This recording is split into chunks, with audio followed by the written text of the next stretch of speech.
Իրանի իսլամական հեղափոխության պահապանների կորպուսը հայտարարել է, որ ի պատասխան երկրի հարավի վրա ԱՄՆ հարձակումների հարվածել է Բահրեյնում, Հորդանանում եւ Քուվեյթում գտնվող ամերիկյան ռազմաբազաներին։ Կորպուսը հայտնել է, որ Բահրեյնում հարվածել են ԱՄՆ 5-րդ նավատորմին, Հորդանանում գտնվող ամերիկյան ավիաբազայի 4 կարևորագույն թիրախ են խոցել, այդ թվում F-35 կործանիչների անգարներ եւ հրամանատարական կենտրոններ։ مناطقی از جنوب کشور به بهانه واهی سقوط Ըստ տեղական լրատվամիջոցների Իրանը զգուշացրել է իր ուժերը պատրաստ են ջախջախիչ եւ վճռական պատասխան տալ ԱՄՆ ցանկացած ռազմական գործողության, իսկ հետագա էսկալացիայի հետևանքների ողջ պատասխանատվությունը կկրի Վաշինգտոնը։ Կորպուսը նաեւ հաստատել է, որ ԱՄՆ-ն հարվածել է Իրանի հարավային Ջասկ, Սիդիկ բնակավայրերին եւ Քեշմ կղզուն, վնասելով հեռահաղորդակցության աշտարակ եւ 2 ջրամբար։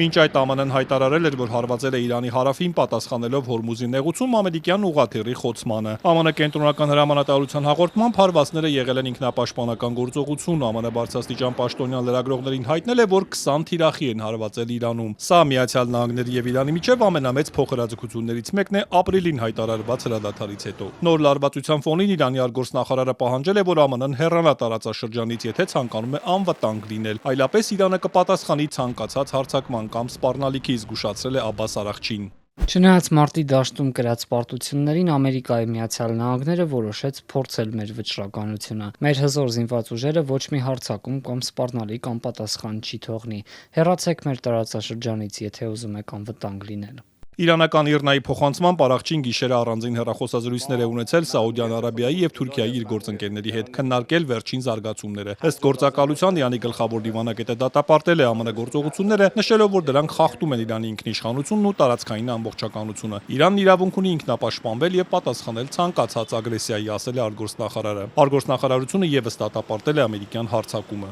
Իրանցիները համոզված են, որ Թեհրանը չպետք է пассив լինի ԱՄՆ-Իրան հակամարտությունում լարվածության սրման պայմաններում եւ պետք է համարժեք արձագանքի։ Երբ ինչ-որ մեկը ձեզ հետ խոսում է կամ վարվում է ոչ պատշաճ ձևով, նրան պետք է համապատասխան արձագանքել։ Չեն կարող պարզապես հանգիստ կանգնել եւ դիտել, չեք կարող пассив մնալ։ Պատասխանը պետք է լինի փոխադարձ, եթե ձեզ հարվածեն, դուք պետք է հակահարված տաք, բայց կրկին, եթե նրանք վերջ դնեն պատերազմին եւ անցնեն բանակցությունների, իմ կարծիքով դա ավելի լավ է երկու կողմերի համար։